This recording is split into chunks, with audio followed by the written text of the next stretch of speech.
So a lot of atheists think that the resurrection is easy to dismiss. And that's kind of what we're going to see in this video with Joe Rogan and Wes Huff. Dead people don't rise from the dead, right? Case closed?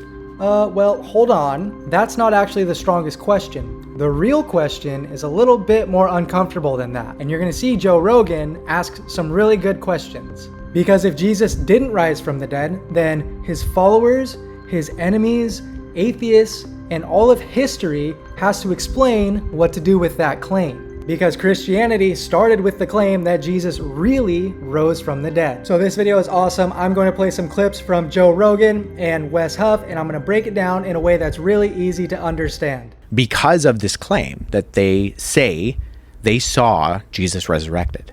Like there's something different that goes on there, that they're like, this is a miracle, right? Dead people don't usually rise from the dead. So what is your personal belief when it comes to the resurrection? What do you think happened? Do you have a belief, or do you just... This is the main issue with Christianity. This is what the entire Christian faith revolves around. And if you have doubts about Christianity, then this is the question that you have to deal with, is did Jesus actually rise from the dead? And I'm not exaggerating this, because in 1 Corinthians 15 verse 14, Paul says that if Christ has not been raised, then our proclamation is in vain, and so is your faith. So the Christian faith is in vain if Christ didn't raise from the dead. So if you run into a Christian who doesn't believe that Christ rose from the dead, they are not a Christian. They believe in vain. But if Jesus didn't rise from the dead, then Christianity does not have a leg to stand on. But if Jesus did rise from the dead, then this is not just some religious jargon. This is actual reality, and this is actual history. Well, I think so. As a historian, I do think it is a historical question. You have a guy who objectively lived, he objectively died, and then individuals close to his inner circle claim that they see him not dead. Right. Again. This is a highly unusual activity. Highly unusual. Right. So, but it's hard when you're...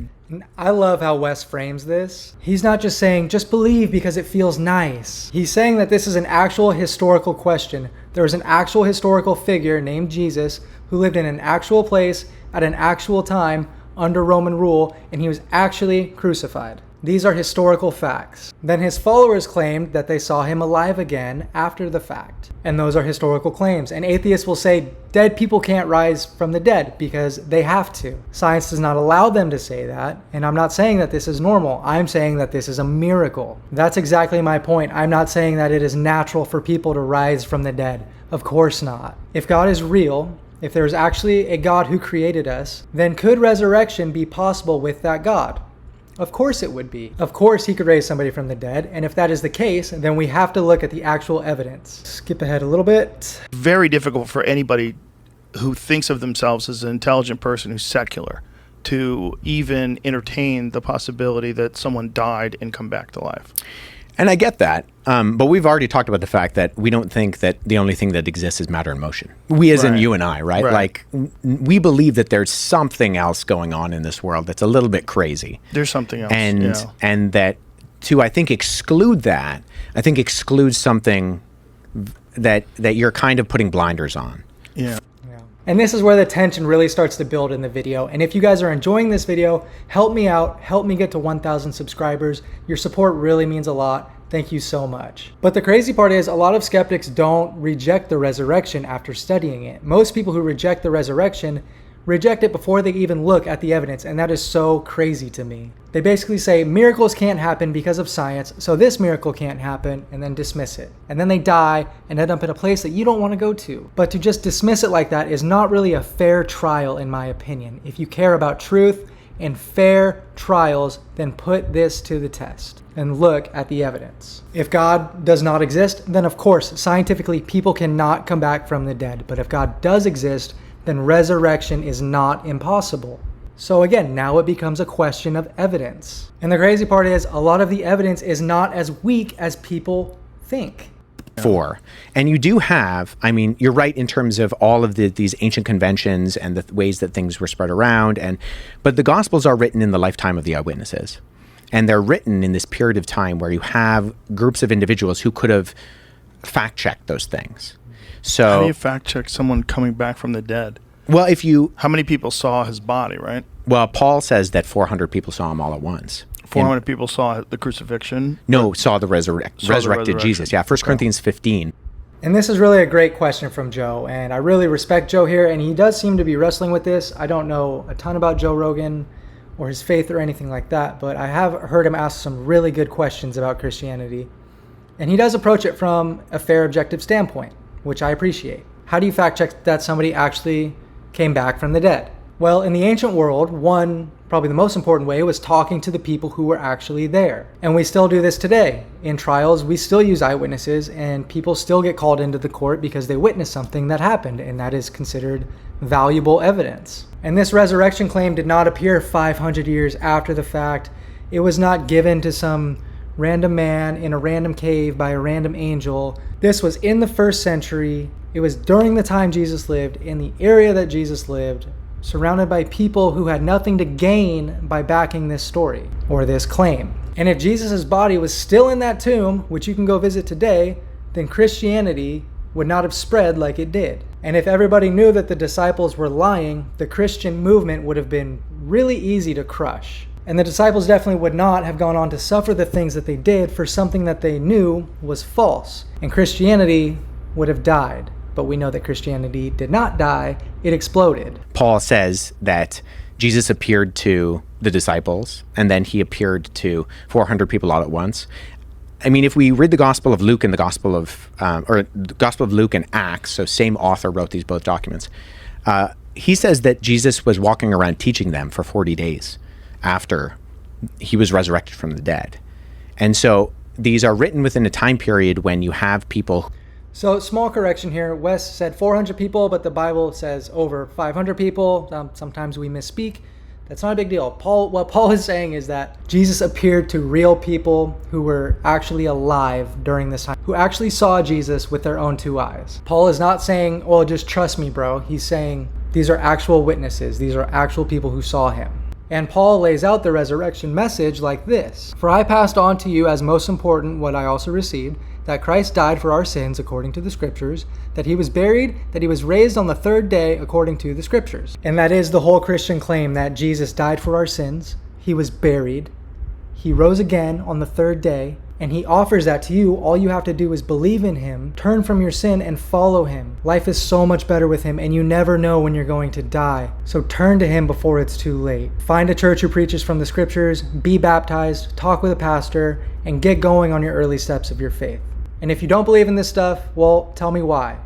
And if you can disprove the resurrection, I would be truly amazed. We Christians don't have vague spiritual feelings. All of this stuff is based on historical evidence and historical claims. Who would have seen Jesus' ministry, who were there, say, at something like the feeding of the 5,000, who could have been able to verify or debunk some of these things that are being said. And you go from a bunch of scared guys who, because Jesus wasn't the only messianic figure who arose and claimed to be the Messiah. Right. There were a number of individuals both prior to and after Jesus, but they die and the movement dies with them.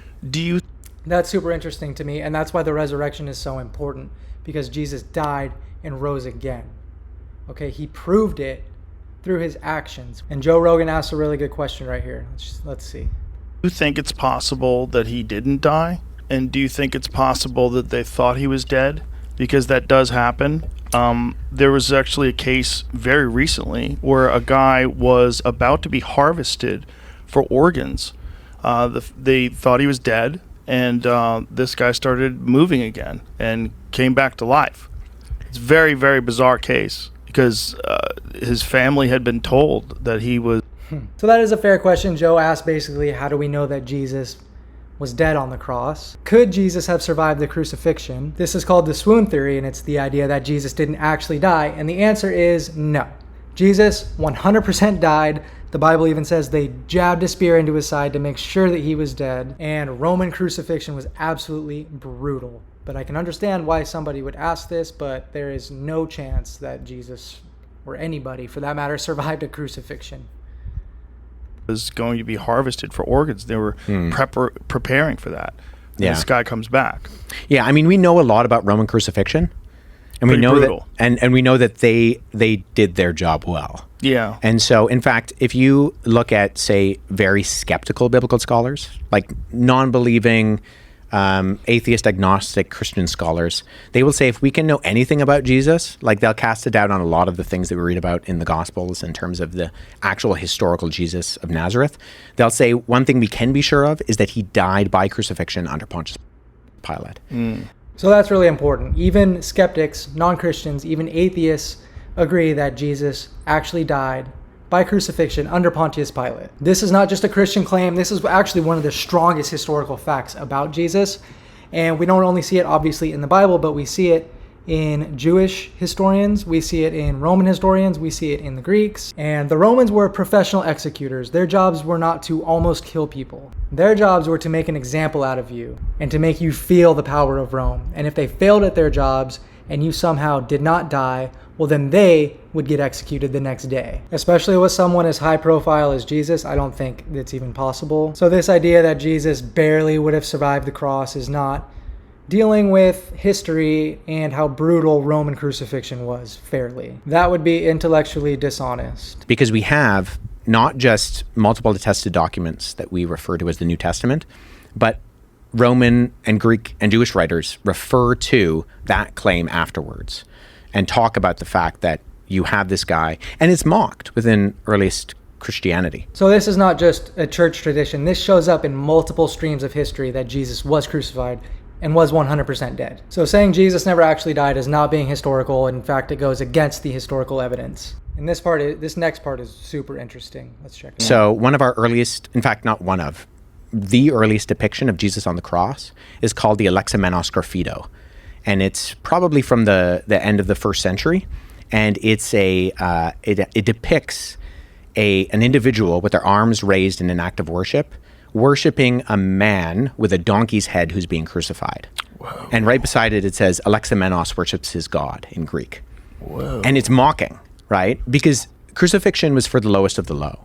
It was for So one of the earliest images connecting to Christianity is basically a graffiti of a man worshiping a crucified man with a donkey on his head, basically mocking Christians for worshiping a crucified man. Because as he says, it was for the lowest of the low, it was for criminals, it was for the worst people in that area at that time. And that shows us how weird Christianity was back at that time. It would be like today, us worshiping a man who got the death penalty and was sent to the electric chair. It would be like us wearing an electric chair around our chain and putting an electric chair up on church buildings and worshiping somebody who died by electric chair. It would have come off as very weird. The cross was not cute. It represented Rome's victory over that person. It was embarrassing. It was incredibly shameful, and it was a sign to people walking by to show you what happens if you go up against Rome. like slaves. In fact, if you were a Roman citizen, you were banned from being crucified. Who was it that got crucified upside down?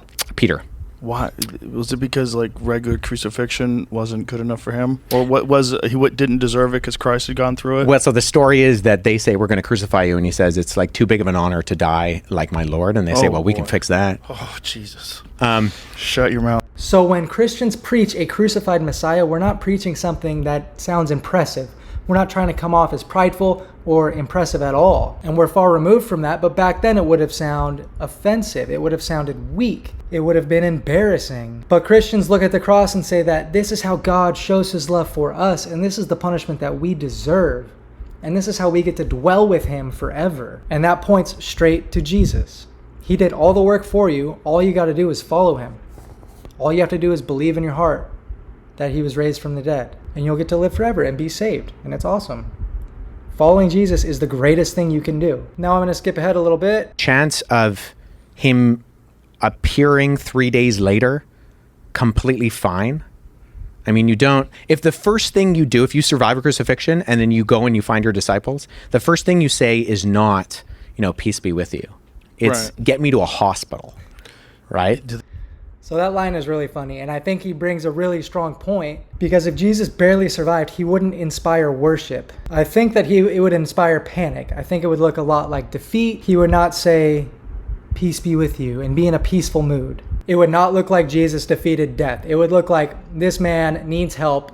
He is about to lose his life. He is an inch away from death. But these petrified disciples ended up being bold and courageous, and they ended up spreading the gospel to the ends of the earth, walking to India, to Africa, to Europe, literally to the ends of the earth, to share this message. And they did it because they believed that Jesus rose from the dead. Rome said that you're allowed to worship Jesus, that's okay, you just can't say that he rose from the dead. And they were like, nope, we're dying on that hill, you can do whatever you want to us, but we saw him, we know that he rose from the dead. And 400 people saw him afterwards. That's the claim that Paul makes. Paul makes his claim. Yeah. And how many different people have some sort of a recollection or a writing or something that's attributed to them of being witness to his resurrection? Well, you have Peter, Paul, Jude, James, and Matthew, Mark, and Luke. The thing with Matthew, Mark, and Luke is that Matthew and John are attributed to direct disciples of Jesus. So this brings us back to the eyewitnesses, and this is so important in Christianity. This is the most important thing because the eyewitnesses are so important. Think about it. If you stole something, who's going to be the most important people there? The people who saw you steal the thing. If you weren't caught on camera, but they didn't have cameras back then. Or if you murdered somebody. If you murdered somebody and there was no cameras around, but somebody saw you do it, that would be the next most important piece of evidence. They weren't just saying we saw Jesus in our hearts or we feel him inside of us. We can feel his love. This wasn't some vague spiritual thing. They saw him with their own two eyes. And over 500 people cannot have the same hallucination at the same time. They've asked psychologists about this, and it's not possible. Peter claimed to see him. The disciples say they saw him. Over 500 people say they saw him. Christianity's biggest enemy, Paul, or Saul of Tarsus as he was, he saw the risen Jesus and became the biggest missionary for Christianity, spreading this, doing arguably the most work in the New Testament for the Christian faith. How could you explain that happening outside of anything other than Christ being raised from the dead? You can't just pretend that Christianity started with nothing. It began with a claim that people were willing to suffer for. Luke and Mark are not.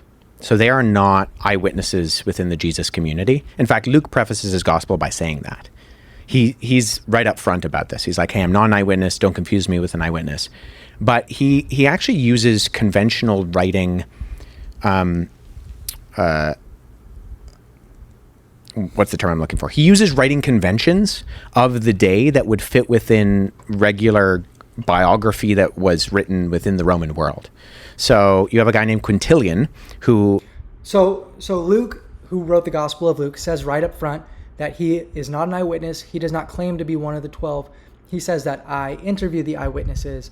Luke is trying to put together the most objective historical document that he possibly can. He's interviewing these people, and he's getting their take on what happened with this resurrection. And this is really important for people who are new to the Bible. There is no bias in this. Luke is investigating this, and he's saying, I interviewed the eyewitnesses, and this is what they're telling me. I'm literally just writing it down. Luke wrote a historical gospel, so when people say that this is just a fairy tale, that is just intellectually lazy. You need to understand what Luke is trying to do. He is not saying once upon a time in a mystical forest. He is saying, I'm a real dude. I'm a real person in a real time. I'm asking other real people what they really think about real events that they really saw. Is basically, I mentioned it before with the, he's teaching people how to write. And he says that if you're going to write biography, you need to be interviewing eyewitnesses and you can't be too far away from the event to be able to write these things. And Quintilian, Lucian, and Josephus, who are all these very prominent ancient biographers and writers of history, have a lot of crossover in the way they describe how you should write history with the words that Luke uses at the beginning of his gospel, where he says, I'm interviewing eyewitnesses and I'm writing up. So in ancient times, they still had their methods of collecting evidence. They still had their ways of preserving the truth, finding the truth, and making sure that the truth came out over everything. They cared about witnesses, they cared about sources, they cared about the truth. This stuff is all rooted in history, and the center of this history is Jesus. Had that big of a problem with these kind of supernatural claims.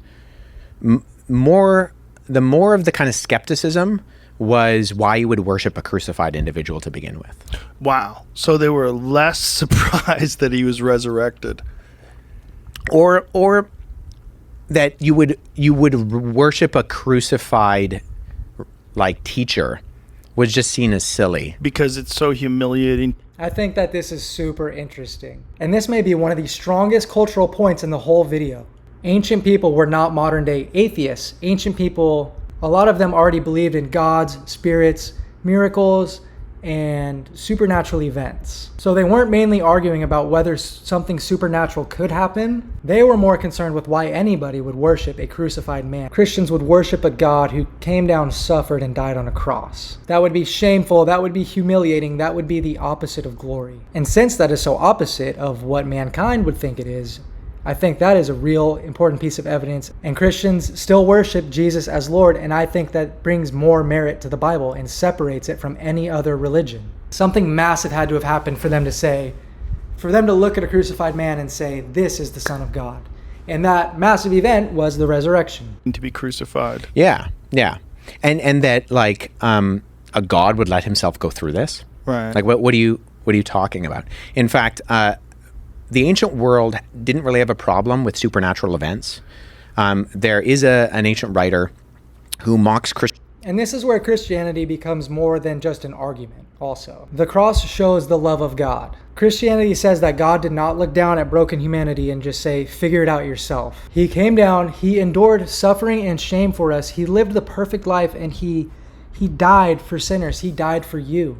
And he died for me. People just like us. Really fascinating that the mindset of the people that lived back then was that whatever was going on in Egypt was so crazy that they had to be magicians.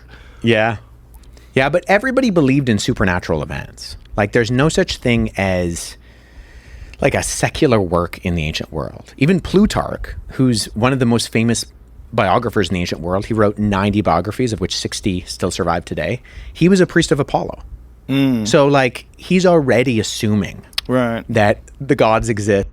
And I think Joe makes a very fair point here. Ancient people believed a lot of things that were false. So we shouldn't just blindly believe every ancient claim. But this is the part that atheists need to be real about. Just because that there were some false ancient claims doesn't mean you just dismiss all ancient claims as false. That's like saying because some witnesses lie, that all witnesses lie. And that's not how history works. You have to look at an event and look at what evidence best supports this event.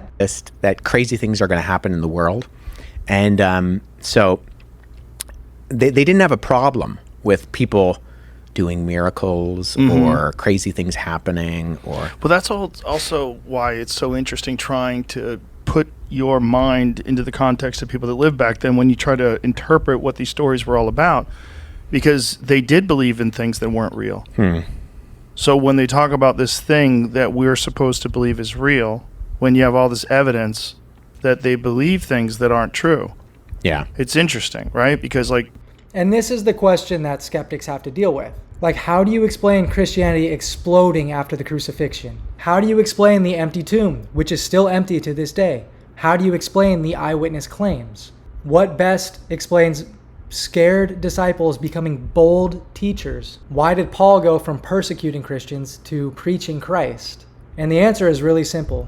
Jesus rose from the dead. And if Jesus rose, then everything changes. This man really lived, he really died, he really rose from the dead. These claims have evidence that stack miles high. They're dated all throughout history. They're backed by so much evidence and eyewitness accounts. These were not normal circumstances, and this could have only been orchestrated by supernatural powers. That supernatural power being God, the same God who created you. We did not come from pond scum. God created you. You have a soul. You can feel love. You can feel hate. You can feel joy, and you can feel pain.